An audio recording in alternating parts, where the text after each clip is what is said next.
दर्शकों, हमारे दोस्तों, भारत ने अभी कुछ समय पहले ही यूनाइटेड नेशन सिक्योरिटी काउंसिल में ईरान से जुड़े एक प्रस्ताव को सह प्रायोजित किया है, जिसने पूरी दुनिया भर की राजनीति में हलचल मचा दी है। अंतर्राष्ट्रीय राजनीति में हलचल मच चुकी है। कई लोग कई बड़े देश भारत की इसे एक नई रणनीति मान रहे हैं, नई रणनीति बता रहे हैं और सवाल उठा रहे हैं कि भारत ने ऐसा कदम क्यों उठाया है और इसका वैश्विक राजनीति पर क्या असर देखने को मिल सकता है।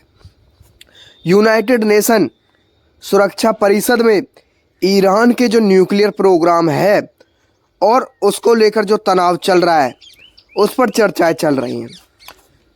इसी समय प्रस्ताव पेश किया गया कि परमाणु गतिविधियों को लेकर इंटरनेशनल लेवल पर जो चिंताएं हैं वो संबोधित की गई और जो तनाव है उसको कम करने की बातचीत की गई और जो वर्ल्ड सेफ्टी सिक्योरिटी की व्यवस्था उसको मजबूत बनाने की कोशिश की गई और इसमें बहुत से देशों ने मिलकर पेश किया और भारत ने भी इसे सह प्रायोजक बनाया।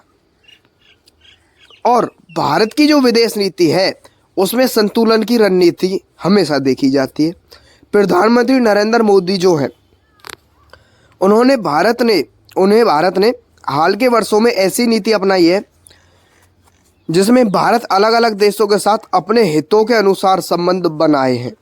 भारत का जो संबंध है वो एक साथ कई देशों के साथ मजबूत देखने को मिले हैं। रूस, ईरान, इजराइल, अमेरिका चारों देशों के साथ भारत के मजबूत संबंध हैं। अंतर्राष्ट्रीय मुद्दों पर संतुलित रुख भारत की तरफ से इनको दिया जाता है। ईरान का जो न्यूक्लियर प्रोग्राम का जो विवाद एक बहुत लंबे समय से चलता दिखाई दे रहा है।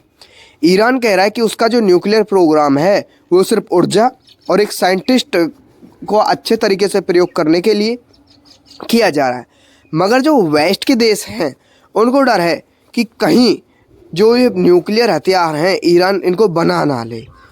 इस पूरे विवाद में इसको सुलझाने के लिए 2015 में एक समझौता भी किया गया था, joint comprehensive plan of action JCPOA, मगर इसमें बाद में अड़चनें आई थी।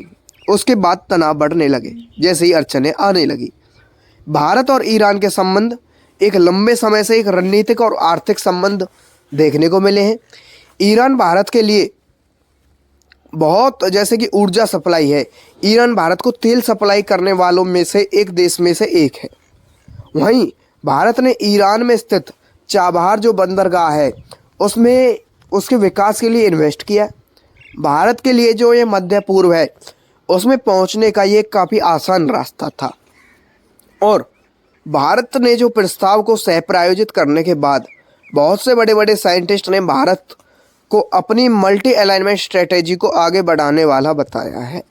वेस्ट के जो देश हैं, पश्चिम के देश हैं, उन्होंने इसमें सहयोग बनाए रखा है और ईरान जैसे जो देश हैं उनके साथ अपने संबंध भी भारत ने अच्छे तरीके से बनाए हुए हैं। भारत की जो विश्व स्तर की राजनीति है वो संतुलन की नीति को अपनाकर आगे चलती दिखाई दे रही है। भारत ने जो ये कदम उठाया पूरी दुनिया इसे कूटनीतिक चाल मान रही है और भारत ने कदम काफ़ी सोच समझ कर उठाया है। अगर आप हमारी इस वीडियो से सहमत हुए, वीडियो को लाइक कर दें, चैनल को सब्सक्राइब कर दें।